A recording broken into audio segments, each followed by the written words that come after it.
Public Sénat, en partenariat avec l'AFP, Les Échos, Radio Classique, présente...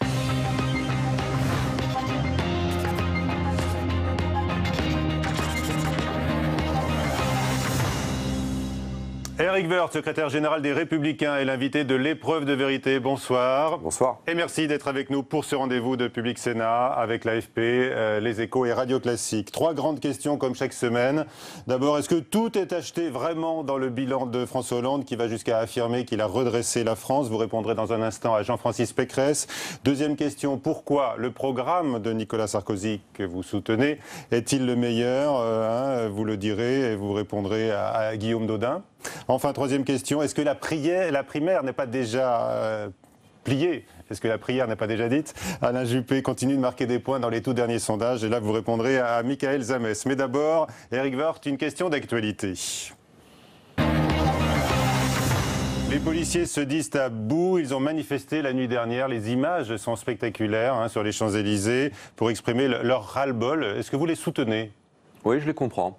Il y a beaucoup d'exaspération, beaucoup de colère.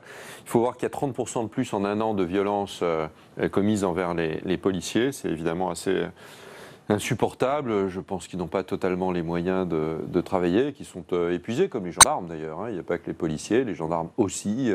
Alors tout le monde soutient les policiers, j'ai envie de dire quand même, bien sûr, dans le personnel politique. Mais ma question concernait la manifestation en elle-même, puisque la hiérarchie policière, et tout à l'heure Bernard Cazeneuve au Sénat, a dénoncé un manquement à la déontologie. Oui, enfin la CGT peut faire n'importe quoi dans des manifestations dans la loi El Khomri, cacher, et finalement ils peuvent réitérer les choses. Donc moi je pense que dans l'état de fatigue et d'exaspération de la société française, si j'étais le ministre, je ferais attention à cela. Le problème, c'est pas la manifestation. C'est pas la manifestation. Enfin, il faut quand même que nos auditeurs sachent que les policiers, ils ont le droit de manifester. Alors, certes, peut-être faut-il qu'ils soient autorisés, qu'il y a des conditions. Enfin, ils ont le droit de manifester. Mais pas dans ce cadre-là. Ils n'ont pas le droit de faire grève, ils n'ont pas le droit d'un certain nombre de choses. Ils ont le droit, évidemment, de manifester. On voit bien que c'est un mouvement. Moi, je crois que cette exaspération, cette montée de la violence envers les policiers, cette perte d'autorité de l'État, c'est l'expression de cela. Et derrière cela, pourquoi? Parce que souvent la justice ne suit pas. Vous l'imputez à qui, cette baisse d'autorité? Au gouvernement. À l'État, au gouvernement, à ceux qui nous gouvernent. L'autorité, elle se symbolise. Quand la loi Taubira a fait comprendre finalement aux gens que les délinquants étaient presque la priorité du gouvernement, puisqu'il suffisait d'être condamné à 5 ans de prison et de ne pas les faire avec des peines de substitution dans tous les sens, c'était un signal extrêmement fort vis-à-vis de la délinquance et pas vis-à-vis des victimes. Et les policiers qui passent leur temps à tenter d'essayer d'arrêter des gens, ils se retrouvent avec une chaîne pénale qui s'occupe de choses inintéressantes ou qui, au contraire, ne vont pas jusqu'au bout des choses. Alors le gouvernement répond déjà sur le plan des effectifs policiers qu'ils ont rétabli, eux, des policiers un peu partout, contrairement à la droite qui avait sabré dans les effectifs. Oui, c'est ce qui répète en boucle. La vérité n'est pas tout à fait celle-là. Par exemple, les gardes statiques. Il y avait beaucoup de gardes statiques. On avait supprimé ces gardes statiques. La question, ce n'est pas uniquement les questions d'effectifs. Il y a beaucoup de policiers en France par rapport à d'autres pays. Donc la question est l'emploi. C'est les missions, c'est l'emploi de la force. Qu'est-ce qu'on leur fait faire? Et aujourd'hui, il y a beaucoup de gardes statiques qui ont été rétablis. Et ces gardes statiques, elles épuisent, elles fatiguent, que ce soit les CRS, que ce soit les policiers qui les mènent, dont ce n'est pas complètement le métier. Il faut faire de la garde mobile, de la garde dynamique, et pas le contraire. On voit bien qu'il y a un problème de chaîne entre police, justice, et que cette chaîne, elle a été abîmée par la garde des Sceaux précédente, et donc par le gouvernement. La société en paie les frais aujourd'hui pour vous? Oui, elle en paye les frais. Oui, elle paye les frais. Dans un moment où il fallait resserrer l'autorité, on a détendu l'autorité. Les policiers ne sont pas les seuls à être à bout ou à cran avec les agressions violentes qui se multiplient, notamment contre des enseignants. Ces dernières heures, dans le Val d'Oise, en Seine-Saint-Denis, des profs ont été sauvagement agressés. Est-ce que la situation est en train de déraper? Oui, visiblement, elle dérape, mais M. Hollande récolte ce qu'il a semé, c'est-à-dire du laxisme et de l'inconséquence et de l'incohérence. À force de considérer que l'autorité doit être systématiquement du côté des plus faibles, et on qualifie parfois de plus faibles tout simplement des délinquants, ça ne passe pas. C'est à l'État de s'assurer. On voit bien que la campagne présidentielle présidentielle, elle va porter beaucoup là-dessus. C'est qu'on est à la croisée des chemins. Soit on lâche les choses, et à ce moment-là, on aura du mal à le rattraper, et en tout cas, on sait où ça se terminera, c'est-à-dire à l'extrême droite, ou alors on reprend partout, dans l'école, ce qui s'est passé pour cette proviseure, pour ce professeur et pour bien d'autres, est tout à fait insupportable. On ne peut pas laisser 100 000 personnes sortir en décrochant. Il faut bien réagir à tout cela. Il faut des politiques en face. On en propose.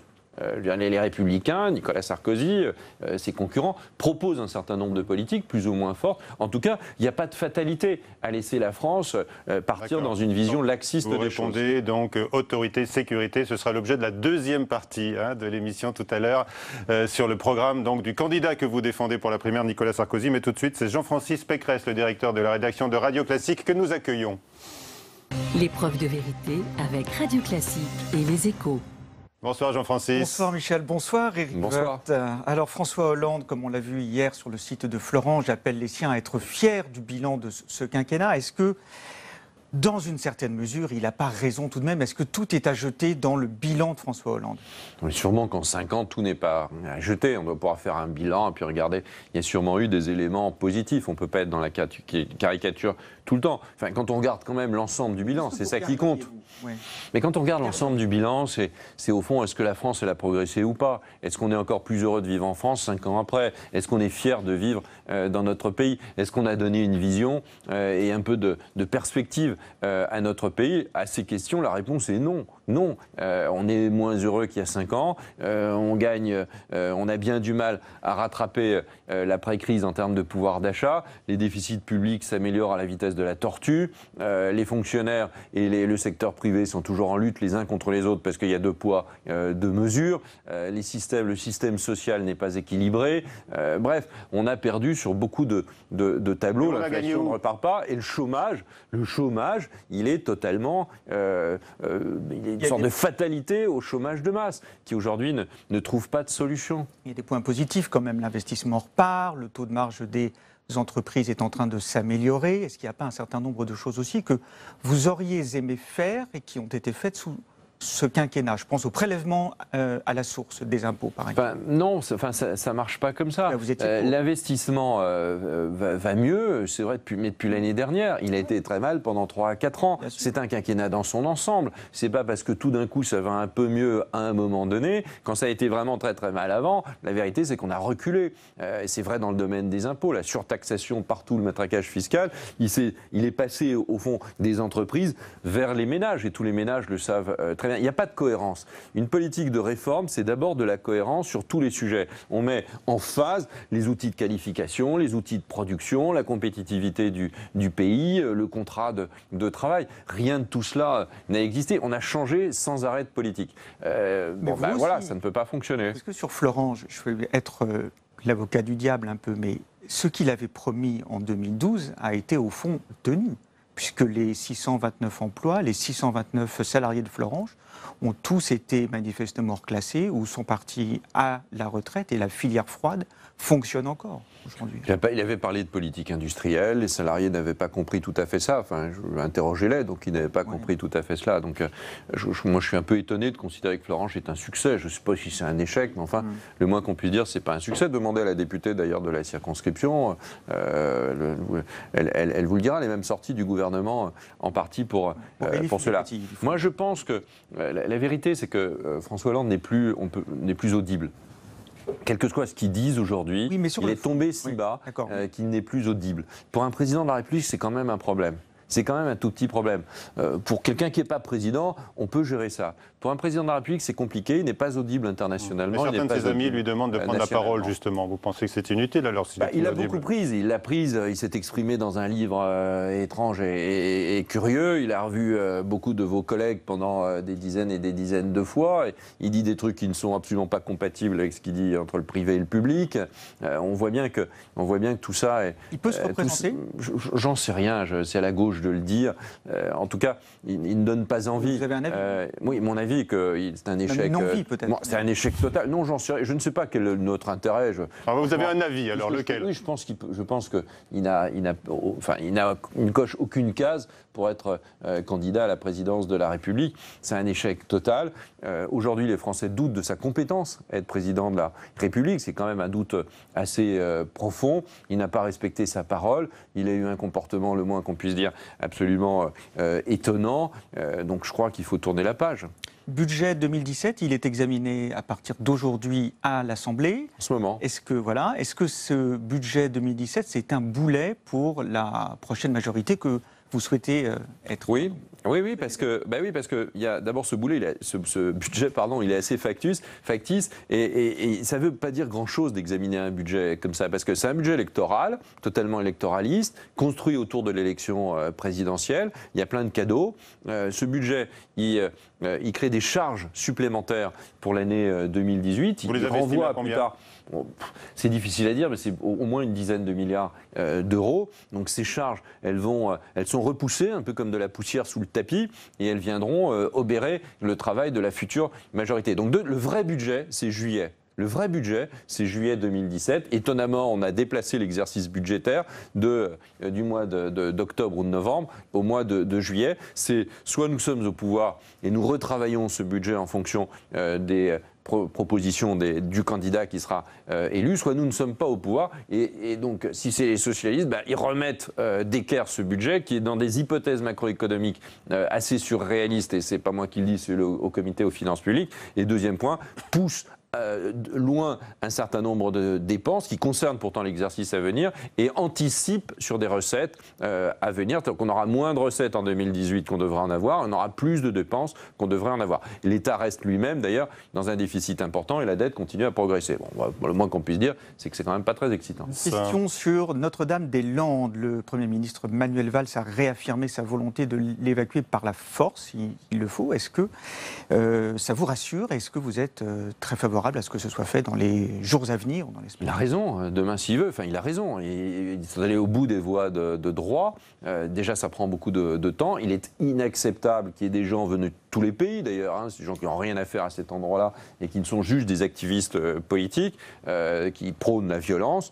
Il faut qu'ils dégagent du terrain. Cet équipement a été considéré comme utile. Il faut le faire puisqu'il était considéré comme utile. Il y a eu des années et des années d'études. Donc il faut le faire. Et l'État doit avoir le... Oui, mais Ségolène Royal, elle enfourche tous les sujets les plus démagogiques. Elle est ministre des Transports, elle ne fait rien dans ce domaine-là. On se demande... j'ai jamais vu un ministre ne pas occuper ses fonctions. Elle est ministre des Transports, on l'a jamais vu parce que c'est un sujet trop difficile pour elle. Et puis elle essaye d'aller briller sur des plateaux pour essayer de signer la COP21 dont elle n'est absolument pas responsable. Donc il y a un moment donné, moi je ne comprends pas qu'elle soit au gouvernement. Monsieur Hollande, il devrait se séparer d'un ministre qui dit le contraire, d'un autre ministre qui va dans le sens contraire de l'action du gouvernement. On la présente comme la vice-présidente, paraît-il, dans certains cercles de pouvoir. Si la vice-présidente, c'est dire le contraire du président, très bien. Mais si le président dit à des journalistes que ça n'ira pas jusqu'au bout, si j'ai bien compris dans le courrier... Mais en tout cas, non, démissionner, je ne suis pas quelqu'un qui doit démissionner. Le chef du gouvernement, il doit mettre de la cohérence dans son gouvernement. Il doit lui dire, t'es pas d'accord, tu t'en vas. Mais comme le chef de l'État lui-même a mis en cause, dans son bouquin de vos deux confrères, il a mis en cause, semble-t-il, cet équipement, on se demande ce que pense le gouvernement. Mais ce n'est pas le seul sujet, Notre-Dame-des-Landes. C'est vrai sur tous les sujets. Merci beaucoup, Jean-Francis. Et maintenant, c'est Guillaume Daudin, notre confrère de l'agence France-Presse, qui arrive pour la deuxième partie de l'épreuve de vérité. L'épreuve de vérité avec l'AFP. Bonsoir Guillaume. Bonsoir Michel, bonsoir Monsieur Weber. Bonsoir. Vous avez choisi Nicolas Sarkozy dans la primaire. Vous allez nous dire peut-être pourquoi, tout simplement, son programme est le meilleur pour vous. Qu'est-ce qui est peut-être l'élément clé qui vous fait dire que... D'abord, c'est aussi une question de tempérament. Je crois que Nicolas Sarkozy, il a été président de la République et que c'est pas si mal de pouvoir bénéficier de l'expérience d'un président de la République. Certains disent « Ah ben non, c'est pas bien, il faut pas revoir les gens, qu'est-ce que c'est que ça, on n'a pas envie de refaire le casting ». Ok, mais enfin, je pense qu'au contraire, c'est une chance d'avoir quelqu'un qui refait un parcours, qui, mon Dieu, se prend un nombre de coups considérables que ne se prennent pas les autres. Il y a une campagne très tranquille pour ses compétiteurs. Il en donne aussi, lui. Oui, enfin, la campagne des compétiteurs de Nicolas Sarkozy, Sarkozy, elle est super tranquille. Donc la campagne de Sarkozy, par contre, c'est autre chose. On lui fait passer un certain nombre d'épreuves, et finalement, pourquoi pas? Mais un certain nombre d'épreuves extrêmement difficiles. Donc il a le talent pour ça, il a l'énergie pour ça, il a l'expérience pour ça. Par ailleurs, il a un projet qui est extrêmement cohérent et très complet aussi, à la fois sur le plan économique, en essayant d'équilibrer, parce que je pense qu'il faut mettre beaucoup sur la compétitivité des entreprises. Il le fait, 34 milliards d'euros, CICE compris, etc. Mais il le fait aussi sur l'impôt sur le revenu. C'est un sujet qu'on a discuté, hein, évidemment, ensemble. Il estime, et je pense qu'il a raison, j'ai cette expérience aussi, c'est qu'il faut quand même, c'est très difficile de dire aux Français qui ont été quand même matraqués fiscalement, les ménages, qu'au fond on veut réduire les impôts, mais pas pour ceux qui ont vu leurs impôts augmenter. C'est assez compliqué à expliquer. Et il faut beaucoup de cohérence. Si c'est pas cohérent, si vous dites des trucs qui sont contradictoires, alors l'effort que vous demandez, eh bien, il n'est pas mené, ou en tout cas, il est si mal perçu qu'il y a des blocages. Je prends l'exemple de la TVA. Ça oppose Nicolas Sarkozy à ses compétiteurs. François Fillon, comme Alain Juppé, propose des augmentations de TVA. Ben, c'est assez compliqué de dire à nos concitoyens, on arrive, on veut baisser les impôts parce que les impôts ont été trop fortement augmentés, mais vous inquiétez pas, on augmente la TVA. C'est contradictoire. C'est des débats internes au sein de cette primaire, vu de l'extérieur, vu de la gauche, je vais même vous citer Alain Madelin, ancien ministre de l'économie de votre camp, très libéral. En juin, il disait au Point, le programme des candidats à la primaire, c'est une caricature du libéralisme qui apparaît comme une purge patronale. Vous pensez Je ne sais pas ce que ça veut dire, Alain Madelin. Il n'est d'abord pas qualifié pour ça. Il était ministre pendant 3 mois et il a totalement échoué. Donc là, c'est pas le sujet. Je pense que le sujet, c'est de savoir est-ce qu'il y a une cohérence. Oui, mais le débat, il était de bonne qualité. Est-ce qu'il y a une cohérence? Vous nous dites, est-ce qu'on est capable de proposer des trucs précis ou est-ce qu'on faut créer des plans sur la comète? On propose des choses précises. Chaque candidat dit des choses précises. Donc ces choses dans le domaine de l'économique, on a l'habitude de dire ouais, mais ils pensent tous la même chose. Pas tout à fait. Le programme de dépenses. Ça, on peut en parler, mais il y a un certain nombre d'observateurs, vos opposants aussi évidemment, qui trouvent que c'est un absolu remède de cheval pour l'économie française. Mais non, parce que si vous considérez que l'économie française, elle marche bien, faut me le dire, et puis il faut surtout faire une dépêche tout de suite. Mais je pense que il y a peut-être plusieurs méthodes pour redresser. Non, je ne crois pas. Je crois pas. Je pense qu'il n'y a pas une multitude il faut faire ce qui a marché dans d'autres pays. On dit toujours les Allemands formidables. Les Anglais, à un moment donné, formidables. Regardez, ils ont aujourd'hui récupéré une économie plutôt en bonne santé. Bah oui, mais ils sont passés par des épreuves que nous sommes au fond exonérés, d'ailleurs droite et gauche compris. Mais Nicolas Sarkozy propose, alors c'est vous le spécialiste à la fois des chiffres de Nicolas Sarkozy et l'ancien ministre du budget, il propose 100 milliards d'euros d'économie sur les dépenses de l'État. On est à combien actuellement en dépenses de l'État? On est dans le budget actuel, on est autour de 350, 360 milliards d'euros. Un tiers de dépenses. C'est 100 milliards sur l'ensemble de la sphère publique. D'accord. Donc c'est pas 100 milliards sur l'État, c'est 100 milliards sur l'ensemble de la sphère publique. C'est-à-dire l'État, la sécurité sociale et les collectivités locales. C'est-à-dire sur une dépense qui est de l'ordre de 1250 milliards d'euros. D'accord. Donc c'est, on va dire, un 12e à ce niveau-là. On n'est plus tellement déjà dans le rabotage. Ah non, c'est pas du rabot. Voilà. Ah non, mais on a toujours fait. Nous, on a fait. Nous, on n'a pas fait du rabot. Si c'est pas du rabot, c'est quoi alors? C'est des changements de politique, c'est des réformes structurelles. C'est des coupes franches. Vous savez, on disait structurelles. Je ne sais pas.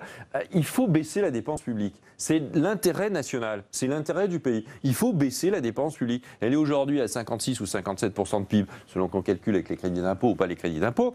Mais c'est trop. Les pays de l'Union européenne et de la zone euro, ils tournent à moins de 50. Donc on voit bien qu'on ne peut pas avec un tel boulet. Alors ce boulet, ça devient une bouée de sauvetage quand il y a une grande crise. Ça a été le cas, on a plongé un peu moins, et puis on avait un bon président de la République. Quand on a un mauvais président de la République et plus de bouée de sauvetage et plus de crise, ça devient un handicap majeur. Ça vous entraîne vers le fond. Il y a moins de consommation et il y a moins d'investissement. Pour relancer l'investissement et la consommation, il faut prendre moins d'argent aux Français, aux entreprises françaises et aux ménages français. Et ça passe par une réduction de la dépense publique. Donc, Nicolas Sarkozy, comme ses adversaires ou ses concurrents à la primaire de la droite, c'est des pelletés de fonctionnaires en moins. Nicolas Sarkozy, c'est 300 000. Je dirais pas des pelletés, parce que c'est pas sympa pour les fonctionnaires. On pense qu'il y a trop de fonctionnaires. Voilà. Il y a trop de fonctionnaires en France et pas assez bien payés. Donc on avait commencé à les réduire. On a fait 150 000 sur l'État. Les collectivités locales ont compensé la chose malheureusement. Mais on a fait 150 000. Ils sont pas dans un moment où il y a des craintes ou même la mondialisation fait des choses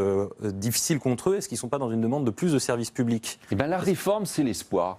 Réformer, c'est l'espoir. Ne rien faire, c'est le chômage. Il faut redresser notre pays. Il faut aller au bout des réformes. Des réformes dans le cadre, de notre pacte social. Moi, je ne suis pas en train de dire qu'il faut briser, faire table rase. C'est ce que vous reproche François Hollande. Oui, Emmanuel Valls, encore aujourd'hui, devant les parlementaires socialistes, qui dit « Le programme commun de la droite va mettre à bas notre modèle social ». Oui, enfin bon, ça c'est des paroles politiques qui veulent rien dire.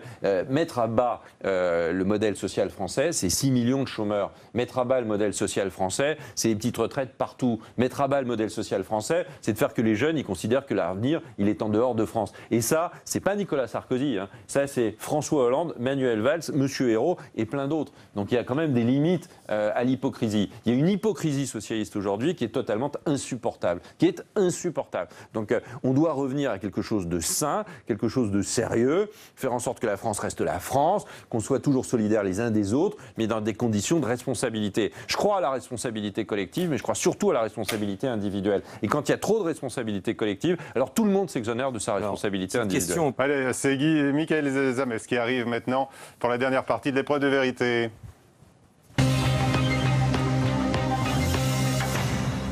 Bonsoir Mickaël. Bonsoir Michel, bonsoir. Bonsoir. Alors est-ce qu'Alain Juppé a déjà gagné cette primaire selon vous? Est-ce que c'est plié? Alors, non, enfin Vous hésitez? Non, je n'hésite pas. Je me dis comment je vais répondre à ça. Oui. La primaire est dans un mois. Les sondages, certains sondages sont en faveur d'Alain Juppé. Oh, quasiment tous les sondages, Éric Woerth. Oui, ce soir, ça dépend. l'IFOP, 41-29 pour Alain Juppé au premier tour, 61-39 au deuxième tour. L'écart, plus les jours arrivent, et plus il grandit. Ben vous verrez, ça se resserrera. Et vous verrez qu'il y aura, des surprises le jour de l'élection. Ouais. Et d'ailleurs, ces sondages, systématiquement, c'est sur l'ensemble de la population.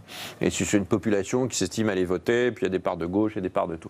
Quand vous regardez le cœur de l'électorat, de la primaire de droite et du centre, c'est quoi le cœur de l'électorat? Nicolas Sarkozy est systématiquement vainqueur. Donc on verra bien. Moi, je pense qu'il faut continuer la campagne telle qu'elle est. Il faut dire aux Français ce que nous souhaitons pour le pays. Nicolas Sarkozy doit le faire, les autres candidats doivent le faire. Et puis, in fine, les Français, ils voteront. Les Français de droite et les Français du centre, ils voteront. Est-ce que vous êtes inquiet? Mais pas les autres. Est-ce que vous êtes inquiet pour Nicolas Sarkozy?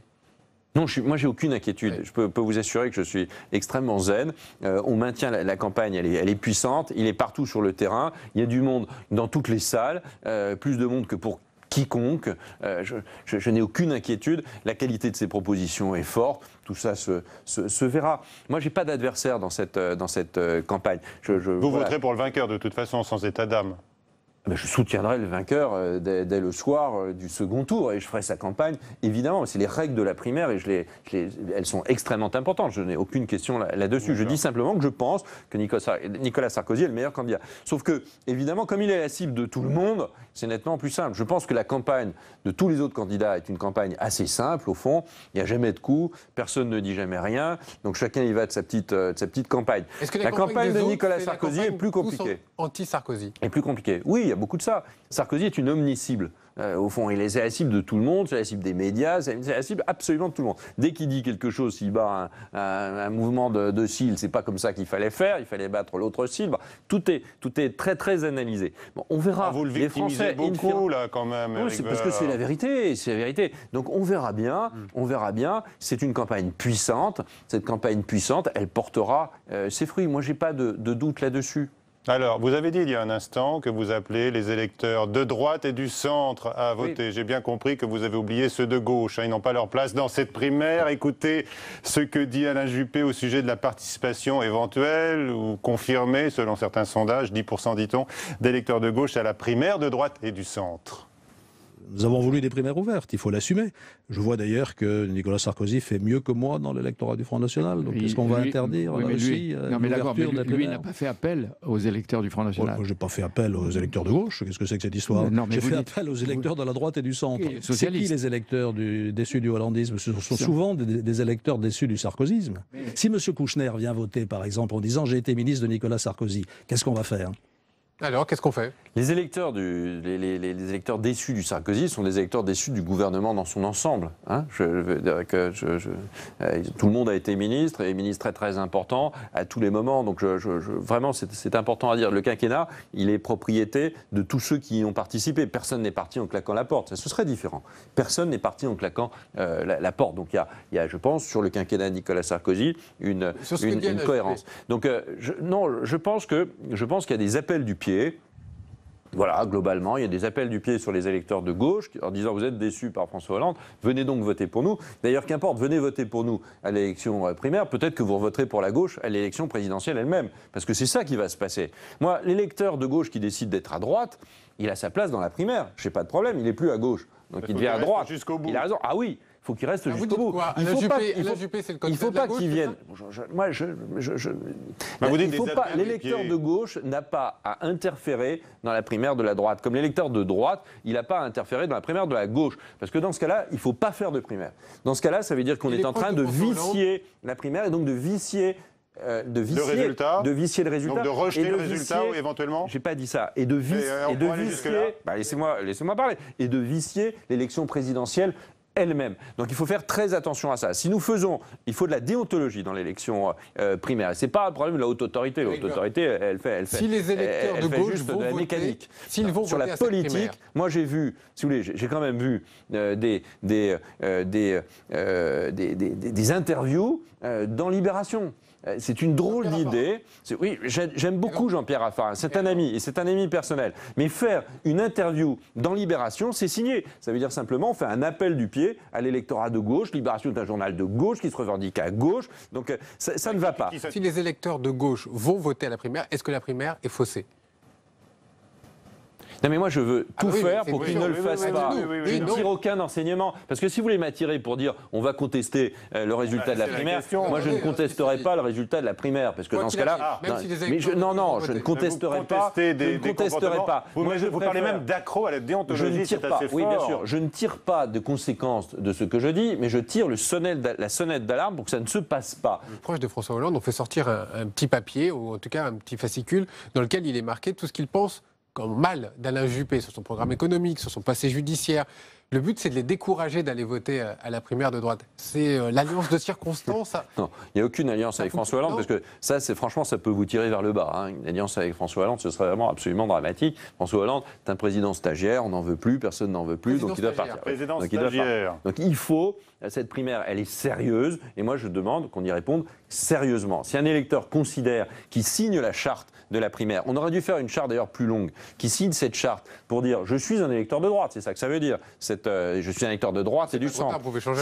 Si c'est le cas, et si le type ou la dame signe cela, ça veut dire qu'elle le jure, et donc si elle ne le fait pas, c'est qu'elle est parjure. Donc attention à cela, c'est très important pour la qualité de la primaire. Notre primaire ne doit pas nous échapper. On ne doit pas voler cette primaire aux électeurs de la droite et du centre. Je ne dis que cela, mais je suis même étonné d'avoir à le dire pour tout vous dire. Je suis même étonné. Éric Woerth, justement, Nicolas Sarkozy vous a rendu hommage lors de ce premier débat des primaires.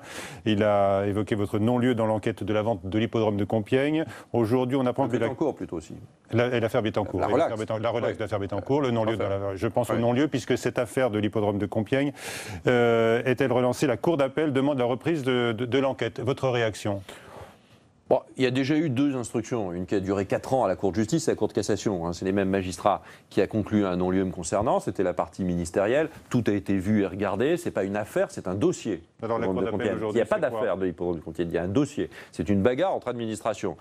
Mes collaborateurs étaient au TGI, emmenés par un syndicat de gauche d'ailleurs, de l'ONF, qui aime les arbres comme on doit les aimer dans le désert. Et ils ont été, il y a eu un non-lieu prononcé par le juge d'instruction après 3 ans et un non-lieu confirmé par le parquet. Il y a eu un appel de ce non-lieu. Ce non-lieu, la chambre d'instruction a considéré qu'il fallait un supplément d'instruction. Il y a un supplément d'instruction. Pour vous, c'est quoi? Très bien. Ça fait 4 ans qu'on est sur ce sujet. C'est une honte, je vais vous le dire. Et donc, c'est une affaire. Aujourd'hui, je me pose beaucoup de questions. En tout cas, il y a une persécution judiciaire là-dessus, sur ce sujet. C'est pas un sujet. Il n'y a pas de sujet de l'hippodrome de Compiègne. Ça n'existe pas. C'était un bon dossier pour l'État que maintenant, la justice est en train de transformer en un mauvais dossier pour l'État. Et moi, je revendique cela. Une persécution, on n'a pas réussi à m'atteindre. On veut attendre mes collaborateurs. C'est vraiment pas bien. Merci à vous, merci Michael, merci à tous. La semaine prochaine, c'est Michel Sapin, le ministre de l'économie et des finances, qui sera à votre place, qui sera notre invité. Bonsoir, à très vite.